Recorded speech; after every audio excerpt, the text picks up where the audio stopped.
I am Brenda Bates, Medicine Woman, and with me is Jen Toffel, Medicine Woman. And we want to put out a message of love and light.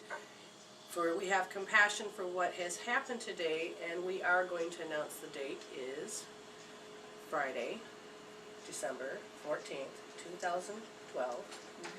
And there was something that happened, and I don't know what time.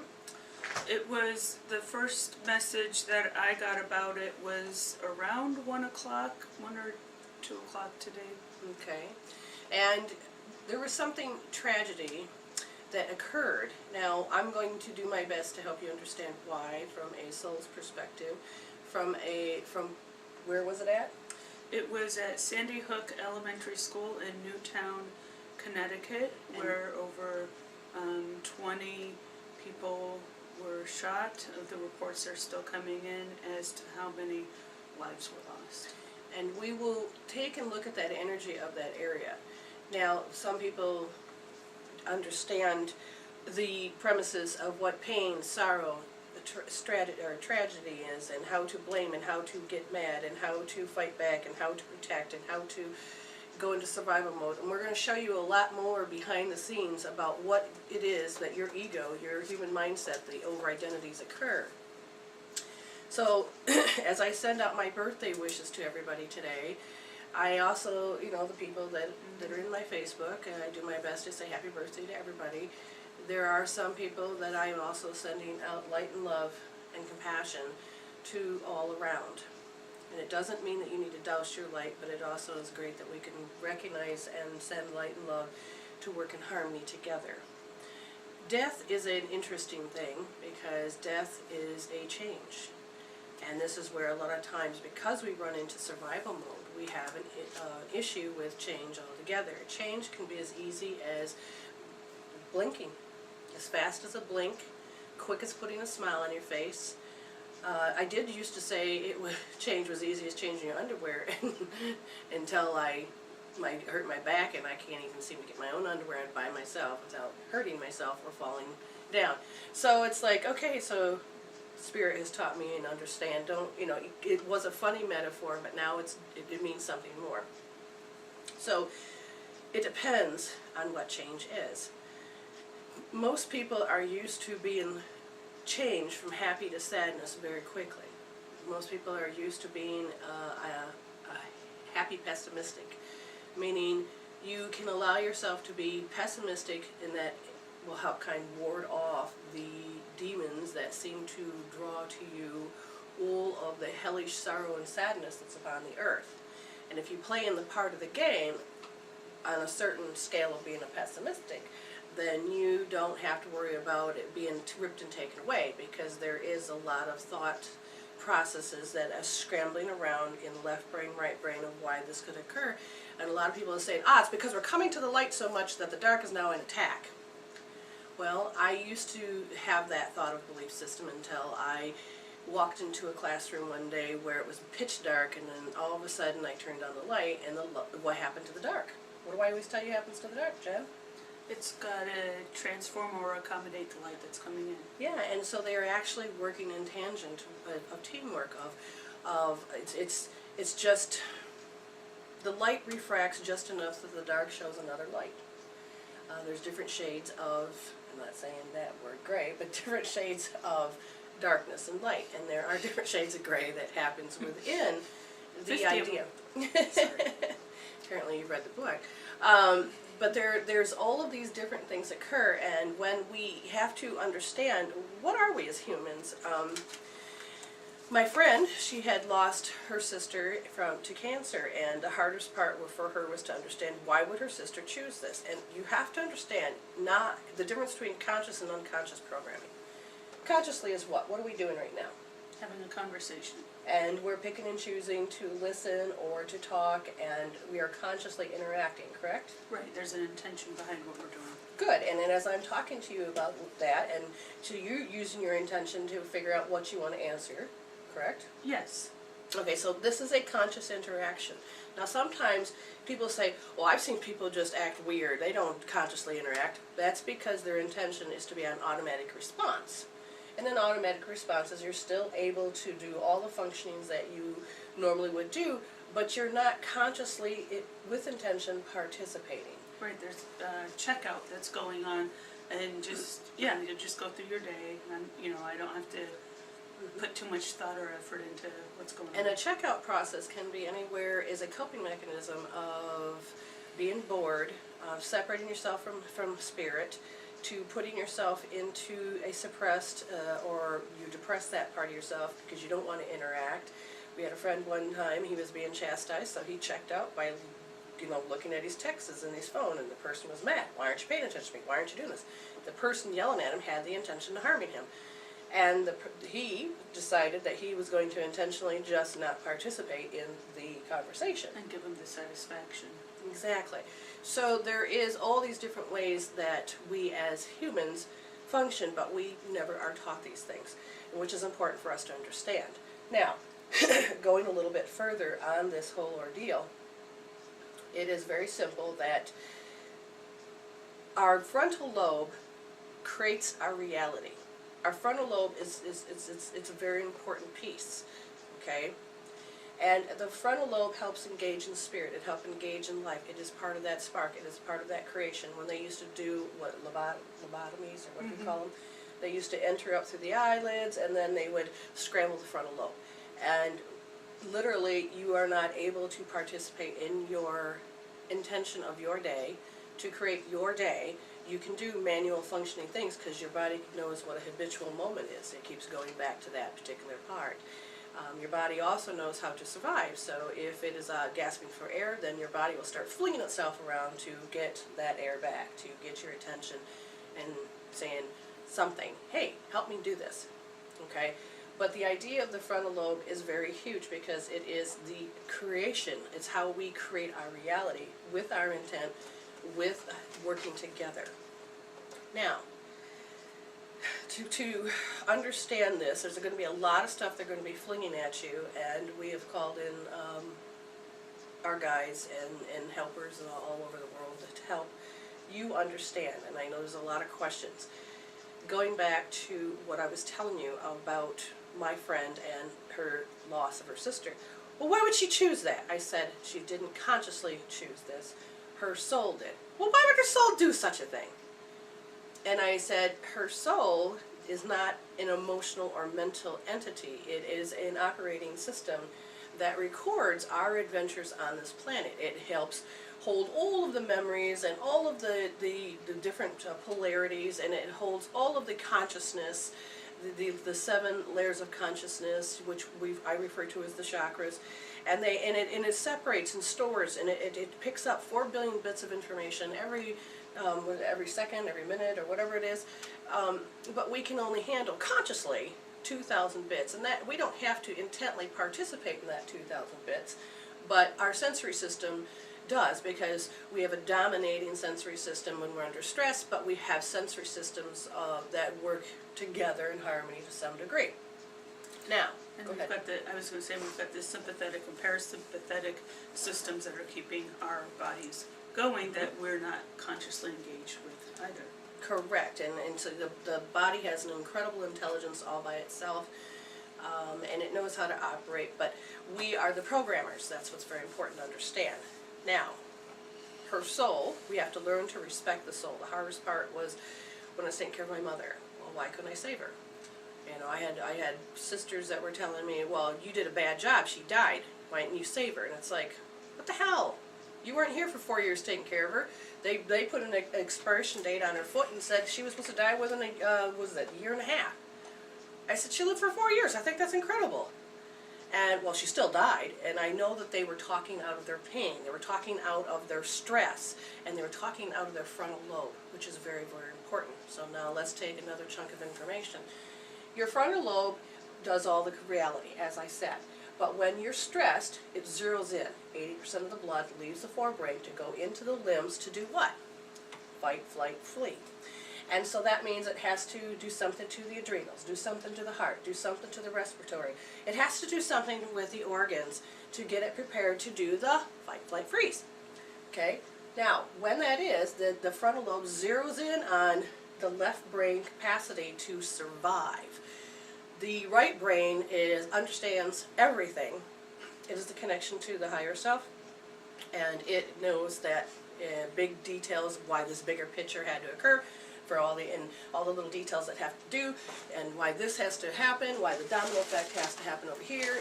So it's all about moving back and forth in a very harmonic transitioning of doing things, and there's no hiccup. So it's all synergy. But when you're stressed and that blood leaves your forebrain, then what happens is all these electrical currents happen. Boom, boom, boom, boom, boom. It goes back to how did we handle this? What do we do? How do we survive? And very much left brain. Let's go a little bit further. Jill Bolte Taylor, incredible woman. I advise that you watch her videos, read her book. And her book is called what, Jen? Stroke of Insight. And she was a brain surgeon that had an actual stroke. And during the process of the stroke, she remembered that when she was in her right brain, everything was all right. And she, everything's great, everything's connected. And then she switched to the left brain. Go ahead. I was going to say when she was in her right, well, I don't know when we want to get into it, but when she was in her right brain, that's when she was also more perceptive. I don't know if this was, right after it happened or in the hospital, picking up other people's energy. It was in the hospital afterwards. Because she was fully not aware of the fact of how we interact with energies, because we're all frequencies. And that's a good point, but we'll have to come back to that. Right, but as it was happening. And so then the left part of the brain, when it's happening, it was her brain every 90 minutes or so, and probably with her, it was probably going every so many seconds, maybe, and it would jump to the left brain, and she goes, oh my God, oh my God, oh my God, oh my God, okay, I gotta do this, I gotta find a phone, I gotta do this, and so she's trying to rationalize of how to get help to get this body functioning, and what are we gonna do about it? It took her forever to dial a phone number to her office, and because that's the only thing she can comprehend. She couldn't call 911 because she could not think of it in the moment, but she could remember, I can do this, I can do this, and I will do this. And so she would come in and out, and she had to find a way to dial the number while her right brain would be going, everything's all right, and she'd come back, what number was I on? But she was able to do this. Now, you have to understand that the brain is very important. So when you are operating under stress, you do this left brain, let's do details, let's narrow in. But if you have a disrupted, dysfunctional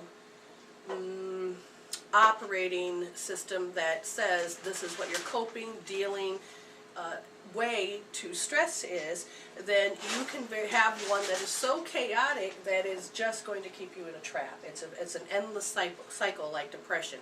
It'll make you freeze. I mean, you can have so much self-confidence that you can do this and da-da-da-da-da. I've watched her do muscle testing and all these great things of healing, but then when you put her in a situation, whether it's in a group of people or whatever, or intimidated by helping me, all of a sudden what happens?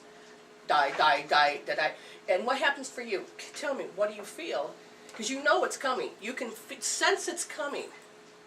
Right, any part of my capable functioning leaves my body. As I'm going to do and it really feels like there is a spotlight on me as I'm doing this activity, and I can't do it. I can't function, I can't. There's no way to intently look and process to get herself out of that left brain domineering focus where all the energy is intently focused on. She can't get herself out of it. Now with healing tools you can, and we'll talk more about this. But we're going to continue to talk about why this happened in, what, Connecticut you said? Yes. Okay, so we're going to take a small break and we'll be right back after this. Thank you. To the fact I says, my friend says, why did my sister choose to die? She didn't consciously choose to die. We explained why, to some degree, that she didn't consciously choose to do this. Now, on an unconscious level, we're talking about programs. And the soul already knows before it comes over here the different forms of path. Have you ever seen like a spider web where you have all these directions? If you choose to do it left, then you get all these choices. You choose to do it right, you get all these choices. And then you go to the next one, and then it spirals off again, and you have endless choices of, it goes to you. It goes based on your choices, which are decisions, which can be limited as we get older. We call them lessons, things that we need to learn and unlearn. It is based on our beliefs, but the main thing that creates our reality is our value system. It's the values and the emotion that, poof, created this illusion that we call life. So your soul already knows when it wants to check out. And the soul already knows that it doesn't have to emotionally and mentally be checked in to, oh my God, I don't want to die. No, that is us. We are over-identifying with identities. Now, let me explain this just a little bit further. Some of you have heard me enough, now you understand. When you are spiritually soul, okay, so you have a spirit, you're the essence of God, you are the mirror image, and you are reflecting and creating and doing what you need to do, and you have a soul that is your recorder about what is life. Now your soul also is a way that houses, accepts, and holds that creative power and the ability to create this illusion. So all the values, everything we do gets put into the soul, and the soul says, oh, I can reflect that. So it is our projection machine, and we then get to project this particular life. And the programming, the film that's in there, we do interfere with it and interact with it and do whatever we need to do with it, but it's based on our believability factor. If we don't believe it, we can't conceive it. Okay, and this is why a lot of times around Christmas time, you hear a lot of Christmas shows talk about, and you even put it into your blog, about, do you remember the phrase? Oh, the conductor from the Polar Express, and he said that seeing is not always believing, and that because Believing is seeing. Believing is seeing, because some of the most real things in the world cannot be seen. Yeah, like $1 million. Sometimes we have to trust that the pyramids do exist. I've never seen them. And so it's information, but it's all about, can we conceive it? I told her one day, I says, yeah, what if I started levitating? I says, would you be able to comprehend that? She goes, no, I'd probably shit my pants. Because, why would she say it? It's because that is not part of our realm of that consciousness that accepts that this is safe, or that this is correct, or this is, we have a whole list of things that we say. Right, I don't have the pathway for it in my brain yet. And then she's like, yeah, but that's past, okay? So what if I would take and snap my fingers and all of a sudden ghosts appear in front of you? Now that's a whole other story. Do you see that expression on her face? Right, they're already here. Correct, but they're more solid. What if we started interacting like Harry Potter? and they're going to touch it? Binky dinky dinky doo. Nearly headless Nick. Hey, come on, Yeah. my name's Nick, not nearly headless. Yes. And when you look at the conception, can you conceive it? So here's the thing. We have an identity. The true identity is our spiritual self. And it lives into the space of acceptance, which is the right brain. And people say, well, I live in the right brain all the time. Well, you live in the human mindset probably of the right brain and left brain, because the right brain that taps in through the pineal gland and does the rainbow bridge to the left brain means, I know that sounds strange, but it is. No, because we play Mario Kart now, I think a Rainbow Oh. Road as one of the options to play on Mario Kart. So when you talk about the Rainbow Bridge, now I imagine, there goes the little star. There's Wait. another name for it, but right now I cannot remember the name of it. I just remember it that way. But what it is that there's no restrictions, there is no, it's your higher self in control over how you're creating the reality. Because the consciousness that we're in is that the ego's in control over our higher selves. That's why we put God somewhere else besides within. And that everything happens outside of us, and therefore we're the product of our environment. But it's your inner world that creates your outer world. Okay, so let's get back to regrouping. Okay, inside your head is that your right brain and your left brain are always communicating on a rhythmic scale of every 90 minutes. And when there's a disruption, I have seen bipolar. Okay, but when you are in a great meditation, and there is meditations for it, that it actually relaxes the corpus callosum, and what it does is the energy flows in and out like an infinity symbol in the left brain, right brain, causing you to be able to relax and let the left brain understand the mirror image of the right brain. and literally understands the flow and removes the restrictions. Now that's a whole other things I have to teach, but I'm not going to do it today. We're going to go back to the soul already has a program, it's written down, it's how it looks, and it has all these different exit points. If you are interacting, living, existing, not really thriving, and you're doing it based on all of your identities, and I say identities for a specific reason, so no, I didn't say it wrong, is that you're over-identifying with matter. That is, the ego is an electromagnetic guiding omni-apparition, meaning all these electrical components happen at once, and then all of a sudden it produces, out of thin air, your reality. You're so good at it, you don't even know you're doing it. And there's even a theory that when you close your eyes at night, does this, the observer, which is you, does all this illusion go away? In some respects, yes, it does. Somebody says, no, I had Jen sitting here, and she's looked, my thing didn't go away. No, that's her reality. You recap into that energy field and dimension of your reality. You can have a higher vibrational reality, a lower vibrational reality, and you were going to say something. Do you still want to say it?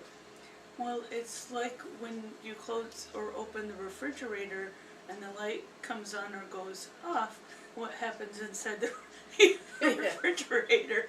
You were talking about, well, does this all go away? Well, yes. That's what it reminded me of. Yes. So we all have our little analogies, but the one thing to understand is, not completely. Just a minute. I will give me back on course, Jen, if that's the case. So what happens to our illusion? Right. Okay, so snap poof. Again, we're actively working with intentionally living, but my friend's sister died because of all of the experiences that occurred in her reality. It's how she coped with it, processed it, dealt with it, and if there is not an actual processing that actually creates a resolution and finishes it out, then there will be certain life force energy, which is yours, that will be designated to be this, that, or the other. And if you understand how light refracts and has to go into a lower frequency to create the different vibrational frequencies that you can see and what you can't see, then, which is parasites and fungus, and all, they are in vibration as well. If you and people say, oh, those are bad. Well, the negative vibrations or the certain lower vibrations is supposed to be working in harmony, but when you're tilted off to one side versus the other, it will start to deplete you, okay? But what happens is these programs all have a story. Now, if you haven't created a resolution and your energies are over here doing this, then what's going to happen is that then the microbes have to follow along that pattern.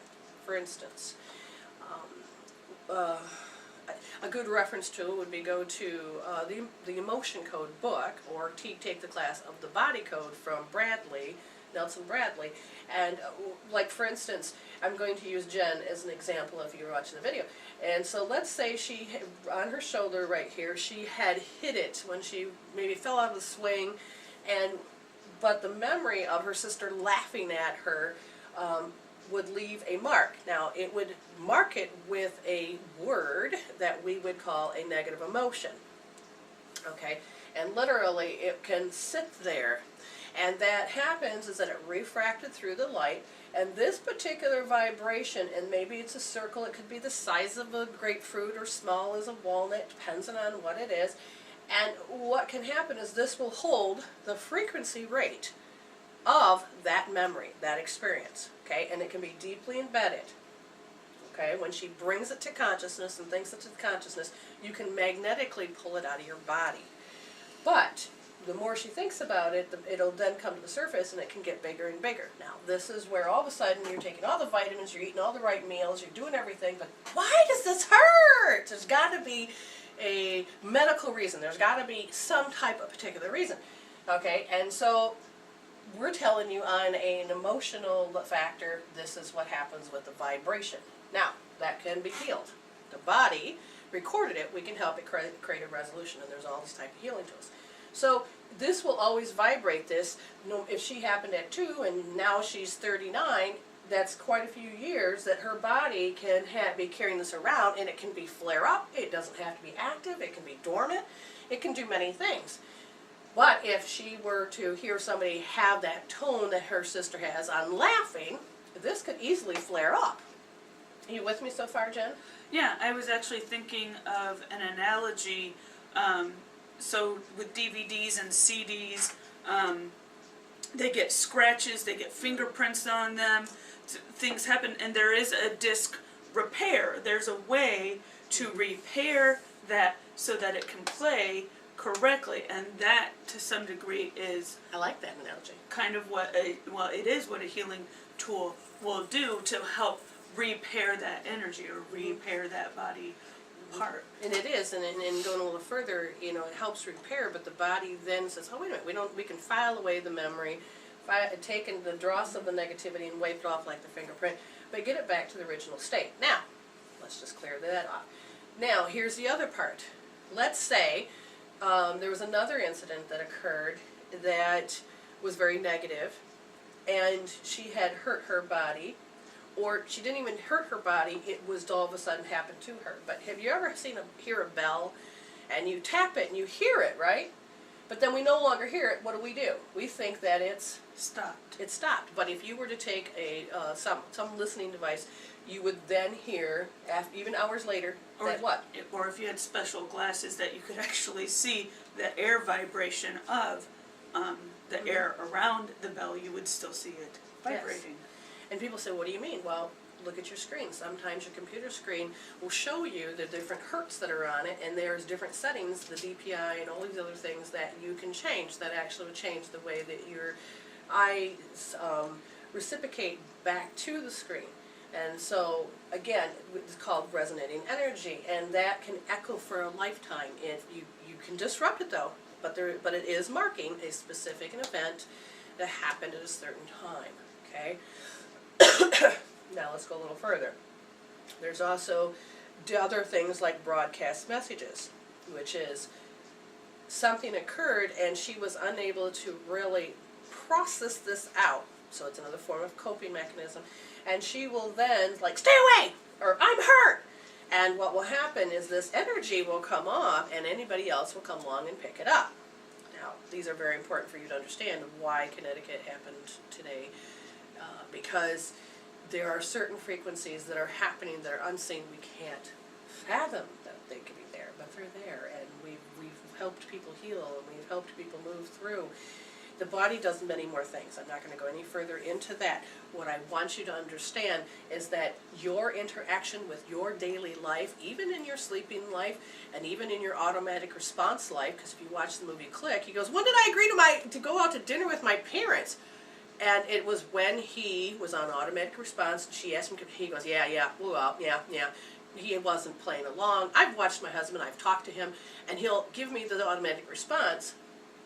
But I know he didn't consciously choose to say that. And I look at him and I says, my pants are on fire. Oh, that's nice, dear. And I'm like, seriously? I could be naked in front of you right now. Would you even notice? Yeah, sure, dear. Yeah. Or, I dropped this tissue, can you help me pick it up? Yes, and then walk away. walk away.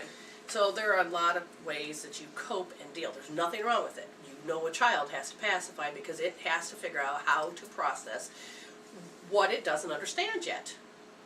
The first time it gets hungry, it doesn't go, oh, wait a minute, I'm hungry, feed me. No, it's going, oh, what's this feeling? Oh. And it's got to figure out how to nurture itself, and it learns to cry. First it smiles, it doesn't get that feeling, don't change. Oh, what do we do? So then all of a sudden it learns to cry, to communicate. It has no words to communicate, so the baby has to figure out how to talk to this big thing that's holding it to feed me. Because I don't even know what I want. I just know that it's a feeling, and I don't know what to do about it. Do you? So you learn to have a dependency and to be independent at the same time. Right, it's interesting to see. I'm thinking of pictures of my baby niece, and she went to this event, and just the pictures captured of her taking Her facial expressions. her facial Oh my God. expressions of the event. Adorable. Ooh, ooh, you know, like, and my friend just had a baby, and they recorded a minute, and look at all the expressions in a minute, and so yeah, it's just how you're reacting to your environment. And sometimes, as a 39-year-old, there are times when I just you know, I have Every human on the planet. exactly. And they're not false. I can clearly It's articulate, but there are times when it's just We have to change the conditioning of the planet that says they're false and they're wrong and you can't have. And that's not true. You know. Everybody has them, and secrets. We got a lot of things we got to share with you today, because we are complicated, but not that complicated. When you start to get the knowledge is the power, and then all of a sudden you get this incredible relief. When I started to help my friend understand that her sister didn't choose it, but her soul did, and it already knows the plan of what it's doing. It's when we over compassion, when we over get into our feelings that we can't live without them, when we get into, oh my God, and you don't know how to process the understanding of what's going on. And what I learned was I had to respect my mother's soul, my mother and father-in-law's soul, and when you learn how to respect the soul's choice, then you are more apt to be able to understand the process of letting go. When you are over-identifying, then you're in the pains and the hells and all of your insecurities and all of your oh my gods, and I'm not finished with it yet, and that's huge. That totally is huge. We're going to take a small break and we'll be right back. Already. Now, I'm not finished with it yet. Now, if any of you watched Lilydale, what's the name of? Do you remember the name of the movie? And oh my gosh. it's Lilydale is a place. Where is it? It's in New York State. We're all psychic saying. Right. I can't remember everybody. It's not everybody's dead in Lilydale, but it's about communicating. Everybody. You can look it up if you want. Everybody communicates. But in Lilydale, what happens is there's this woman that doesn't believe in psychics and all this. You're all going to burn in hell because I know the right way, this Jesus way, this way. But anyway, she comes in, she has lost her son. Teenage son, I think it was. She goes from one psychic to the next, and I say, I'm actually highly disappointed with some of these psychics. And I'm like, seriously, you didn't give her a better answer? And I'm like, no, quit judging, Brenda, you're in your ego. Then we get to where she's walking around, and she gave the biggest insight when she says, I'm not finished with him yet. Stop telling me to get over him. And that is a very, very huge thing. When you are diving into that love factor, especially with children, that you talk to anybody on the planet, they'll tell you the worst kind of pain there is to lose a child. Not a loved one, as much as a child, because there is an incredible bonding on such a high level of the heart. Go ahead. Well, I'm thinking of my friend that died on 9/11. She was a flight attendant on the second plane that went into the towers, and her parents that I'm very close with. I mean, it's, you know, I just hug them as much as I can when I'm around them because, you know, their daughter and I were a month apart in age, and it is. I mean, it's they are stepping up to the plate as far as working with Peaceful Tomorrow, so that they're not in a retaliation or a revenge mode of what's going on with the situation, and they're going over to Iraq, and I don't know if they've gone to Afghanistan so much, but really comforting the people who are losing children there in the process of how we've been retaliating from 9/11. So it's interesting, but yeah, I mean, you listen, you know, that's my daughter.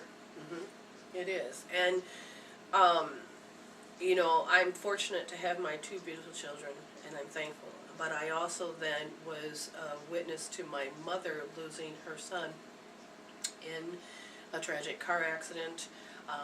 My boyfriend's mother, watching her going through things. My mother losing her dad, and you know, so I know different perceptions of the reality of what pain and suffering. And when my boyfriend died, you know, I think I would have had a different experience, but because I had a psychic experience, it took away my communication. It changed the way that I looked at things because my right brain, my higher self thought I was able to comprehend and understand because it's not attached to your emotional mental part. And to see how my boyfriend's going to die before it happens and then watch it happen, and you can't do anything about it, I was very devastated for a very long time. Now, there is a mourning process. Now, what I want you to understand, again, you're learning to respect the soul as a human. Hang on. We have an error issue. We're back. Hopefully everything is going well with you. We are hopefully stay connected. Okay. And I have to remember exactly what we were talking about. We want to say thank you, Mark, for helping us. Okay, thanks, Mark. And we will continue on from here. So we were actually talking, it's 555. That means change. 555 means change. We were talking about the communication process as far as you saw the events happen psychically of your boyfriend before it happened and what that and again, it's the way the brain has talked, it's the way that we feel, it's the way that we are being. Here, the one question that ends up happening is, what do you do with this fresh experience? Okay, as the human being, you are in an emotional, mental state, because that's what part of what being human means. So, because the event happened, I did not know how to respond to it. I didn't have a pathway of knowing how to process it completely to finish. And let's explain this before we go any further. There has been a lot of studies about what happens when we're in a tragic event. What do we do? What happens? And they looked at polars. They looked at the brain. They looked at polar bears, and they would go in the fight, flight, freeze, but they would finish it out. They even captured where the stomach part of the area finished out the freeze method. And what happens with these animals and all kinds of wild animals is they have a processing system that says they will finish it out, and so they don't carry the horror which we do as humans. We think they do, but that's just because that's the way we perceive it. Now, you take domestic animals. You take domestic people, and when I say domestic, I mean we had taken and we have carved out a particular society that have really honed in on being more separated from spirit, even though we said we have one God and we worship this way and we do this, but it was also still man-made structure. It's all about that left brain way of communicating, of how to communicate with the opposites in this world. And I'll talk more about this, probably not today because we've kind of running out of time. So hopefully in later future I'll be able to talk about how we being as humans, what happened to the mirror effect of the right brain, left brain, and that communication process. Otherwise, go listen to the Flower of Life, look at Drumroll Melchizedek or Melchizedek, however you want to pronunciate it. That's fine with me. But now let's go into, what was I saying? Let's go to processing? Yes, the animals, the domestication, is that we are more into the emotional, mental, and because we have forgotten, and intentionally by our soul, it is not a joke, it's just the way that our fall had occurred, how we have decided to go further in the involution of deeper in the frequencies, the lower frequencies, about how to create reality. So it's all intentional to some degree. Okay, now that we have created this domestication, we forgot how to process. We went into the idea of, okay, this event, this fresh experience happened. What the hell am I supposed to do with it? Okay, it's the processing, and that's why we pacify and cope and deal, and we have drugs, we have addictions, we have all kinds of ways that we process life because we don't know how to process. The key element is learning how to train your brain, how to process in the moment. How can you do that? Really quick. What happened? I don't know. Ding ding, it was in the microwave, I think. But what happens is that your brain, look at the people that do emergencies and traumas. What do? Instantaneously, it is this, they count to 5, they do what they need to do, they don't mamby-pamby. So now let's go a little further in what I mean. There was a show called Lost, and there was a doctor on there, and he was, oh my god, this thing's chasing me. He goes, stop! took his training. Okay, it's being persistent and it's fear. He says, I'm going to let it in, but a count of 5, I'm going to let it go. So I'm not going to resist it anymore. And then once he did, he zeroed his brain in, stress-wise. Now I got a plan.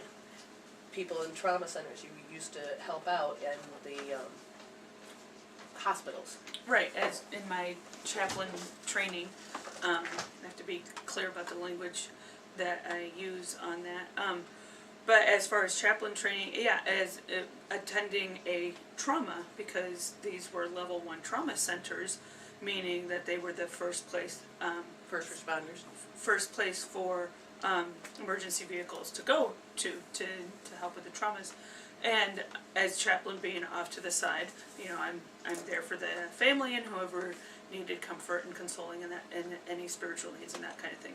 But watching the doctors and nurses, they got to business. It was all business, and then to some degree that's why a chaplain is present, because the doctors and nurses are so focused on They have to. life and doing what needs to be done in that moment, that yes, this is the person that we have for you to be consoled. Okay, now you can be consoled because we've met this need. Now we can go about the business. It's all about on time, that end. time. Exactly, because Like doing this radio show. it's the golden. I mean, they talk about the golden hour, especially with a stroke victim. There's a golden hour of getting them there as fast as possible, and so there's Right. all that time. And some time, like when we're doing the show, you know, we may have a 3-minute song break, but that's not a lot of time unless you're sitting here watching the time. You're like, wow, that's the longest break ever. But when somebody's talking to you and you are putting your best manners on and you're being courteous and you're doing this, we don't have time for that. We don't even have time for the drama. What happens is you go in and you know what needs to be done. So you start connecting the dots. This, done. But the people that don't understand that what you're doing in that stress mode is focused to get it done, they'd see it as, oh my God, I've done something wrong, I'm sorry, you know, boy, you're being mean. You know, it's all taking it personal. But what and it's coming off as terse. Yes. Because it is about the production, and when you're creating that production, it is about creating that container.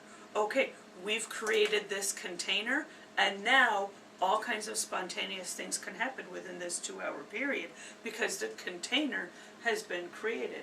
In the same way when I'm going about my business, when putting together a worship service at the place that we're renting and using, this has to be done in order to create this worship experience. I am creating an experience, and then once it's all created, then anything can flow. Holy Spirit, yep, boom, you know, enter in, cue Holy Spirit, you know, it's, but because it's been, that container has been created. So let's look a bit further. When we first started doing the show, we have to put our best manners on. We don't want to fail. We have all of the humanistic ways that we have to put a societal mask on. And when we started doing the show, when the server would crash or our computer would crash, we don't know which part is what, why all of a sudden we're off air. It was like, okay, I don't have time for everybody to freeze or to not do their part. Just stand back, let me do what I need to do. And there's no reason to lose your head about it, because there is always a back door, some way to recover. And if that means that you're not supposed to recover, then that's so be it. Jen got to get thrown in the mix of the energy, and so when she started, when it would crash, what would first be your human response before you started really tapping into your spirit response about this whole thing?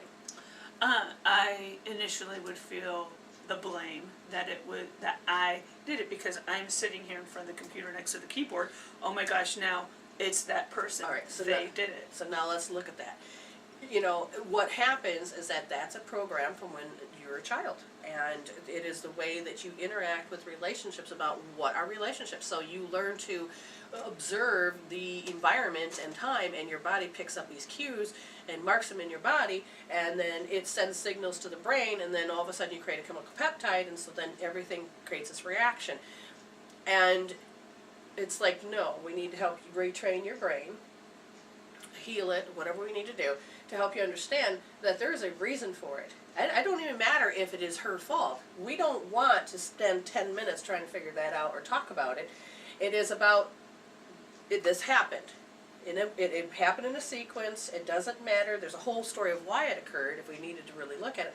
But let's recover. Let's see what we can do. Let's do that resolution. Let's do the regeneration. Let's go to the next step instead of being stuck. Right, there's a recovery method. Okay, then this time it was, oh yeah, okay, go do this, this. These are the steps involved. And now there's a logical explanation on some level somewhere, but it's just about connecting the dots to reconnect. And so now let's take it a little bit further. You know, when you have that fresh experience, exactly what happened in Connecticut today, this fresh experience, there's a lot of things that occur. Oh my God is usually the first thing. What happens is then all of a sudden stress will happen. 80% of the blood will leave your forebrain because you can't conceive what the hell just happened. You can't believe, oh, it's happening again, because we now know that it's happened before. People go into schools and do stupid things. Why do they do it? That's what we're going to get to too. I have to figure out what I'm going to actually be able to say. But you have to understand the process of who you are and why we as medicine women are helping you to remember how to process it out to the finish and creating that resolution that you need. The fresh experience happened, the stress occurs in your frontal brain, the reality that you have to check out what's happening, and then, you know, I don't want to do this. You don't have a processing tool, so now you got to learn to recover. So you got to cope, deal, do what you need to do. You need to cry, you need to talk, you need to drink, you need to do whatever. It is your strategy of how to cope when something this dramatic, on a scale from 0 to 10, oh my God, you know, 9/11 was way out there, this is way out there. It's not like when you bumped your toe on the, you know, the corner of the chair. It's still dramatic, but you are also now picking up the group dynamics of how tragic it is. Okay.